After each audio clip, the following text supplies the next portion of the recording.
এই বোন কাজ করার অনুমতি আছে আপনার তরফ থেকে? না, দরকার নাই। যেখানে পুরুষ কাজ করতেছে এখানে মহিলা যাওয়ার প্রশ্নই আসে না। এটা কি মনের রাগে বলতেছেন? না, মনের রাগে না, প্রয়োজন হলে তো আমিই যেতাম। একজন পুরুষ, হাজার হাজার পুরুষ ওখানে খানা খাইতেছে, ওই জায়গায় একটা মহিলা যদি থাকে অন্যরকম ভাবতেই পারে, স্বাভাবিক। আর উনি একজন মহিলা, আমি একজন মহিলা, একজন নারীর সম্মান না হাজার নারীর সম্মান নষ্ট। মুখটার দিকে দেখেন, মুখটা দেখেই বোঝা যাচ্ছে সেই লেভেলের কেলানি সে খেয়েছে। কিন্তু আপনার হাজবেন্ড কিন্তু সহযোগিতা করছে।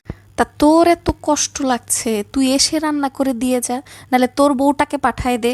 তোর যদি এতই কষ্ট লাগে, সহযোগিতার দরকার নাই, পুরুষ রাখবে, পুরুষরাকে সহযোগিতা করবে। বাংলাদেশে কি পুরুষের অভাব? মহিলা যে উনি যখন মহিলা ওখানে নিতে চাচ্ছেন